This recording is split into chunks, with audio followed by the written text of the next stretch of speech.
Bonjour, bonjour tout le monde. Bienvenue à ce premier Froid Expresso de la semaine. Et bien sûr, cette semaine, on va parler beaucoup de la Fédérale Réserve.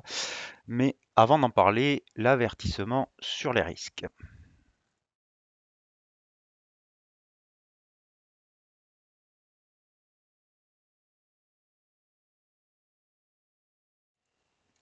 Voilà.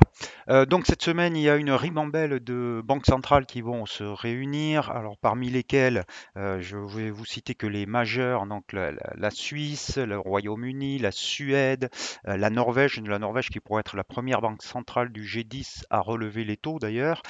Mais surtout, celle qui va retenir l'attention de tout le monde, c'est la réunion de la Fédérale Réserve et du tapering. Alors, il va y avoir trois points à surveiller. Le premier, c'est est-ce qu'il va y avoir l'évocation d'un calendrier?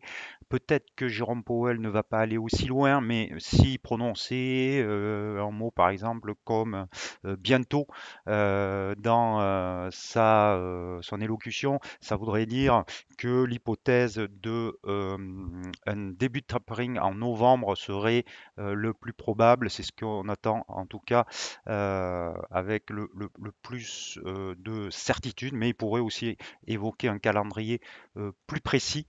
Donc, à voir le premier point. Le deuxième point, mais ça m'étonnerait qu'il aborde sur cette réunion-là, ça serait les montants du tapering. Là, le consensus, ça serait un rachat de 15 milliards d'actifs à chaque réunion de la Fed. Donc, est-ce qu'il va en parler? Est-ce qu'il va pas en parler? Peut-être pas aussi tôt, en tout cas, peut-être qu'il attendra un petit peu.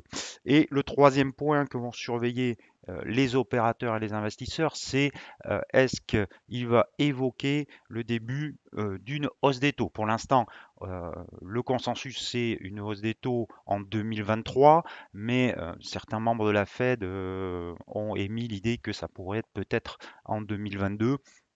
Est-ce que ce point va être abordé? Un autre sujet.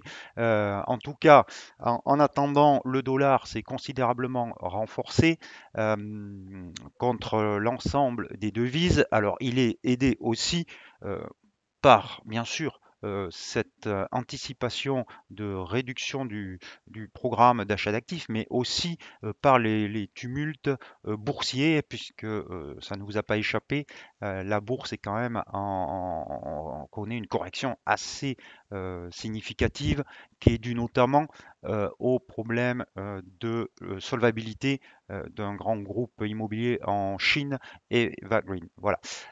Donc, euh, alors pour info, l'obligation qu'ils doivent rembourser, c'est jeudi.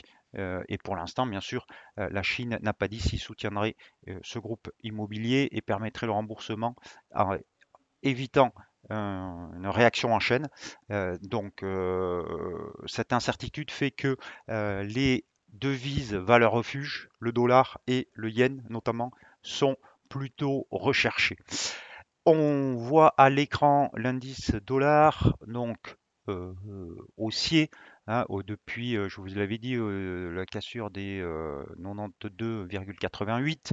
Les deux moyennes mobiles de court terme sont orientées à la hausse. On est bien au-dessus de la moyenne mobile à 200 périodes. Et donc, on pourrait se rapprocher des 93,73, qui est le plus haut de août 2021 et plus haut de l'année. Sur l'euro-dollar, je vous avais dit la semaine dernière que il fallait envisager que des positions short sur l'euro-dollar. Attendez une petite seconde que je mette voilà, le graphique à l'écran. Voilà. Je vous avais dit que sous 1,18, depuis la cassure des 1,18, il fallait envisager un retour sur 1,17, voire 1,1664, qui est le point bas du mois d'août et de l'année. On est ce matin sur la poursuite de ce mouvement baissier et donc on pourrait effectivement, enfin on n'y est plus très loin maintenant, hein, puisqu'on est à 1,1711, on a même touché au plus bas 1,17 figure. Donc pour moi l'objectif est atteint, même si on pourrait aller un peu plus bas. En tout cas, ça se comprend largement de prendre des bénéfices sur ces niveaux, vu que la réunion de la Fed va se présenter dans 2 jours, qu'on pourrait avoir un mouvement d'attente pendant les 48 prochaines heures.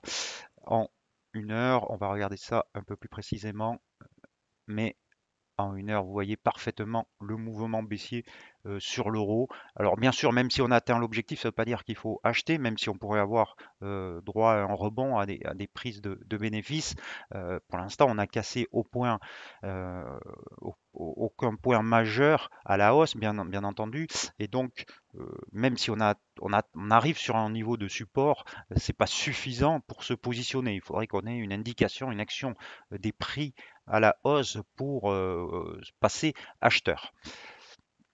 Je vous avais parlé aussi la semaine dernière, une autre devise où j'avais un biais négatif assez prononcé, c'était le dollar australien. Et de la même façon, vous pouvez voir que il a été très fragile, très faible, puisque on est sur les plus bas depuis la mi-août, quasiment depuis au moins début septembre. Toujours cette oblique baissière qui ont empêché les cours de progresser, le retournement à la baisse des moyennes mobiles, tout ça, c'était des indications, des signaux négatifs. Et donc, pour l'instant, rien ne laisse envisager un rebond du dollar australien sur le 1 heure. Vous voyez que on est encore très faible, même si on commence à avoir peut-être une petite divergence sur le RSI haussière, mais euh, ça ne veut pas dire qu'il va rebondir. Et en tout cas, aucune indication que le dollar australien va se ressaisir et donc le biais reste négatif. Alors bien sûr, parenthèse, hein, si vous n'êtes pas short sur cette devise, comme sur l'euro d'ailleurs, il est trop tard maintenant pour se positionner à la baisse en trading parce que vous avez un risk-reward qui va être très défavorable. Et surtout, encore une fois, il y a la réunion de la Banque centrale américaine qui est maintenant très proche.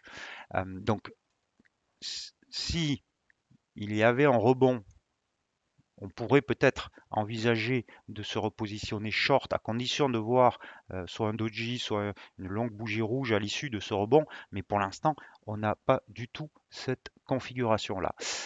Sur, alors, sur l'OSI, on va voir aussi que la baisse est faite contre le yen japonais avec une forte accélération baissière. Alors forcément, hein, le pôle aussi, il est plus attaqué, le dollar australien est plus attaqué parce qu'il est très lié à la Chine, hein. Euh, L'Australie exporte beaucoup de matières premières en Chine, donc sa croissance est quand même très liée à la consommation chinoise. Et si les difficultés financières en Chine se propageaient, ça pourrait avoir une répercussion sur la croissance chinoise. Et donc, ce ne sont pas des bonnes nouvelles pour le dollar australien qui, ce matin, accuse le coup encore plus fortement.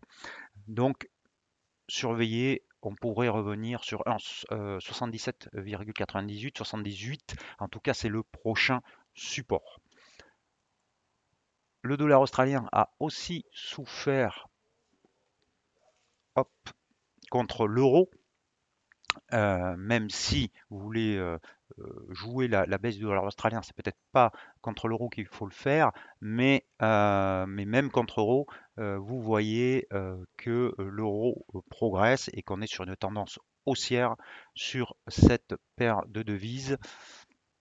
En 1 heure, on va aller voir l'horizon de temps inférieur. On est en train là de dépasser une résistance à 1,6196 et donc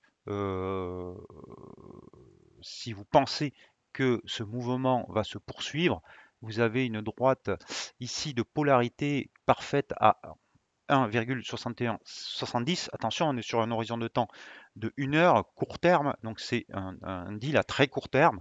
Donc un achat avec un stop sous 1,6170 là offre un risk reward tout à fait satisfaisant et on peut envisager, en tout cas, on a un biais haussier sur cette paire de devises et on peut envisager une poursuite de ce mouvement vers, par exemple, dans un premier temps, ce niveau ici à 1,6266.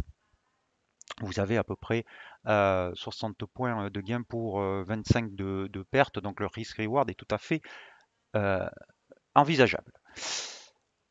On va regarder une autre devise qui souffre ce matin, c'est le câble.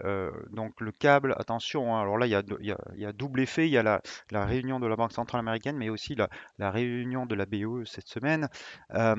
Donc le câble, il a cassé un support assez violemment ce matin à 1,37,25 et il pourrait revenir sur le support à 1,36. Mais là encore, euh, si vous n'êtes pas positionné sur cette devise, le risk reward est plus très bon puisqu'on est sur 1,3650 et on aurait un risque de perte plus élevé que le risque de gain. Donc il est trop tard, mais en tout cas le mouvement est puissant et le biais est largement baissier sur le câble, tout comme le sterling yen que vous voyez ici, dans le sterling yen, dont je vous avais dit qu'il y avait une oblique baissière qui empêchait les cours de progresser. Et depuis une semaine, on a une baisse qui s'est fortement accélérée ce matin avec les déboires dont je vous ai parlé sur les bourses. Et là aussi, on commence à se rapprocher de support à 149, pardon, 19, on n'est plus qu'à 20 points, donc difficile d'envisager un trade short maintenant, avec surtout un RSI qui rentre en survente aussi proche d'un support. Même si on n'a encore une fois aucun signal de retournement, et donc bien entendu, il n'est pas question de se positionner long. Le kiwi est aussi attaqué, fragile, toujours cette hausse du dollar, mais comme je vous l'ai dit à plusieurs reprises, le kiwi, c'est peut-être pas la meilleure paire de devises pour jouer la hausse du dollar, euh, puisque le dollar australien paraît beaucoup plus faible. On va aller voir le dollar suisse parce que je vous avais parlé d'un point qui a été cassé ce matin, je vous en ai parlé vendredi dernier. C'était ici, j'avais parlé d'un retracement Fibonacci à 0,9275 et d'une droite de résistance. On l'a cassé vendredi en clôture et on a accéléré. Non, pardon, on l'a cassé jeudi en clôture et on a accéléré vendredi. Et on a affaire ce matin à des prises de bénéfices, mais on reste au-dessus de ce point. Donc, il va falloir surveiller sur l'horizon du temps 1 heure la réaction des cours au contact de cette ancienne résistance qui pourrait devenir support sur 0,92, 75, 80 si on avait par exemple un doji et une bougie haussière derrière, on pourrait très bien envisager un trade long avec un short sous les 0,92, 75. En tout cas, c'est à regarder, mais encore une fois, il faudrait qu'on ait vraiment une figure de retournement au contact de cette résistance qui deviendrait support. Sur le dollar yen, je vais répéter ce que je dis depuis des jours et des jours, à savoir qu'il ne se passe pas grand-chose sur cette paire de devises. Dès qu'on s'éloigne du milieu du range entre 110,80 et 108,70, on est voilà, on est en plein milieu. Donc là on baisse aujourd'hui un petit peu. On revient sur la moyenne mobile ascendante à 200 périodes, mais franchement, euh, pas grand-chose pour l'instant. Il n'y a pas de signaux très clairs sur cette paire de devises. Par contre, on peut voir sur le loonie, le dollar américain contre le dollar canadien, cette très belle hausse ce matin qui rejoint une zone de résistance. En tout cas, on s'en rapproche à 1,2950. Euh, donc le dollar canadien, il est bien sûr pénalisé par la hausse du dollar américain, mais aussi par la faiblesse relative, mais faiblesse quand même du pétrole, puisque vous savez que le dollar canadien est lié au pétrole. Donc là encore, le mouvement de ce matin est assez fort. Et si vous n'êtes pas long sur cette paire de devises, il est un peu tard pour se positionner. Ça vous offrirait un risk-reward pas très satisfaisant. Voilà ce que je pouvais vous dire sur les différentes paires de devises. Pas de réel changement. On est toujours short euro, short dollar australien. Attention à cette réunion de la Fed qui arrive et on l'a vu, les mouvements sont quand même largement commencés. Ils pourraient se prolonger encore, mais peut-être qu'on va marquer quand même une pause dans les prochaines heures. En attendant l'allocution de Jérôme Powell, le compte rendu du FOMC qui est très très très attendu. On peut avoir aussi une surprise de Jérôme Powell comme il nous l'avait faite à la réunion de Jackson Hole au mois d'août où il avait eu un ton très accommodant alors que les marchés s'attendaient et s'attendent toujours à un ton un peu plus restrictif. Je vous souhaite une bonne journée, de bons trades et je vous dis à demain. N'oubliez pas vos stop loss.